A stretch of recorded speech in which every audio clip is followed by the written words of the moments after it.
For today's video, I just want to talk about my 2024 lessons I have learned this year, and how I'm going to apply it into my life moving forward. First of all, I want to give an overview, a review of 2024, how my 2024 went. A lot of people have said that their 2024 was not the best year that they've had, but I would argue that this is my best year yet. Even though horrendous things happened in 2024, I still had lessons and growth that I'm super appreciative for, and I wouldn't even switch for anything. One of those lessons came from mistakes that I made in 2022, and I had to reap the consequences or face the consequences for those mistakes in 2024. Now I look back and I'm like, you know what, those mistakes in 2022 actually shaped me in 2024 and moving forward. Now 2024 was able to pull out resilience out of me. I have resilience and strength that I didn't know I had.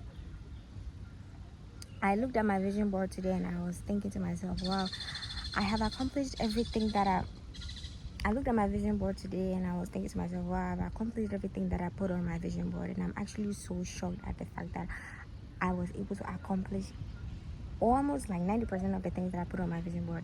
Now in a separate video, I'm going to talk about vision boards, why I believe in vision boards, why I think everybody should have a vision board, and how to create a vision board.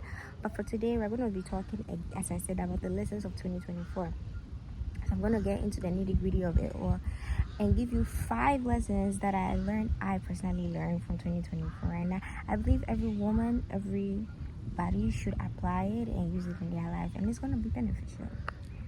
My first lesson from 2024 was to be very intentional about the things that I do, the decisions that I make, the things that I say, to be super intentional about the things that I'm ingesting, the people that I'm hanging around, because the people you hang around do have an effect on you, believe it or not.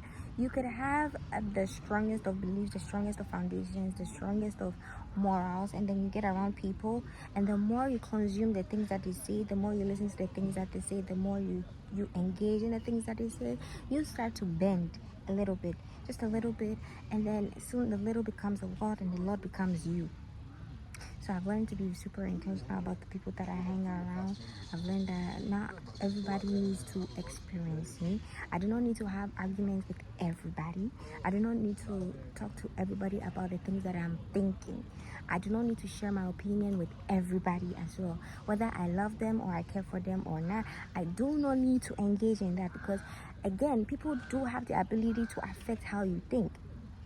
So you could have an opinion on something, and it could be like strongly rooted on what you believe in, and you talk to the person, and the first thing people do when they disagree with the things that you say is to try to argue with you or try to convince you.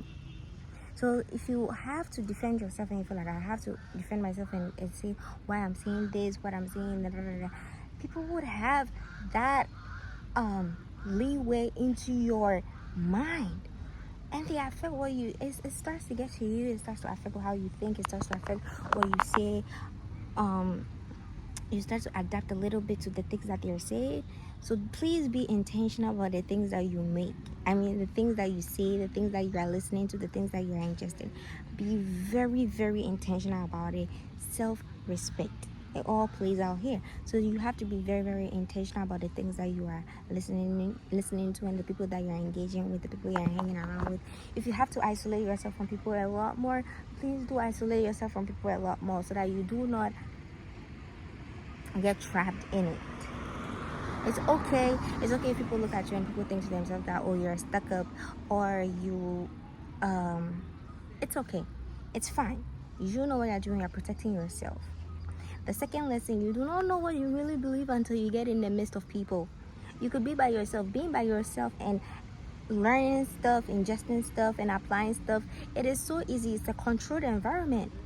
But the thing is, we live in a world where we do not have that much control. You have to put in the control if you have to.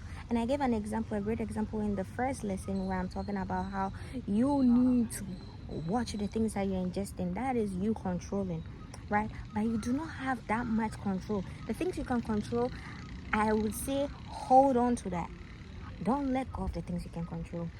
But since you do not have much control about the things that are around you, we live in a world where we do not have much control about the people we are with and what they say.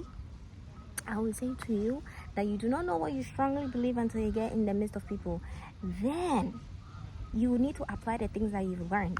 So now imagine you're in the midst of people and people start to say the things that you're saying. It's no longer a controlled environment. Your little bubble where everybody believes the things that you believe and assume the things that you assume, it goes beyond that now. It's no longer liberal. It is now maybe conservative, more conservative. If you're a conservative person, it's now more liberal, and it's just a yin for yang at this point. I will tell you that you never know what you believe in until you get in the midst of that, and that's when you're like, okay, yes, I don't know what I believe in, but then I didn't think like that. I don't think I would ever think like this. And it's weird that people think like that, and you start to wonder if you should be more accommodating or not. So that's the second lesson. You never know what you really believe in. You never know how you really act. You never know who you really are until you're in the midst of people, and you have to apply the things that you've learned, the things that you've ingested in. Everybody is the opposite of you. The third lesson, again, tethering on the first two, is about boundaries. You need to have boundaries. I've spoken about boundaries. I made a whole video about boundaries, but then I'm going to go out and I went into great details about boundaries. But then you need to have boundaries. You need to let people know. So off the top, you need to think for yourself, what do I want? When people approach me, what do I want? For me, when people approach me, I want people to approach me with respect. First of all, I don't want people to approach me on a friendly level. It's easy for you to build rapport and friendliness, but it's much more difficult for you to build respect. So off the bat, when I meet people, I want it to be on the thing of respect. You respect me and I respect you, and then we keep it pushing, and then we build friendliness or a relationship, companionship off of the foundation of respect. The fourth lesson is love comes and love goes. Love will come and love will go. There's nothing you can do about it. It comes in the 1 minute and it can go in the next minute. You shouldn't hold on to it. You should just experience it and you should appreciate it as it comes. Like, hey, I'm super grateful for the fact that I can experience it. I know people who are incapable of experiencing love. It comes, but then they are incapable of receiving it and accepting it. So the fact that you are able to receive it and you can accept it and you can, bask in it a little bit in the moment is a great thing. Now don't hold on to it when it's time to let go of it. You just let it go, and then you get another. Love is going to come again. Love comes all the time. It goes round and it comes. So you just let go of it, and you trust and you believe that you're going to get better and you're going to get more in the next coming phase of your life. So now the final lesson of 2024 that I would love to share is, do not be afraid to go after the opportunities that you want. You should be brave and should be courageous to go after the life that you are so desperately seeking.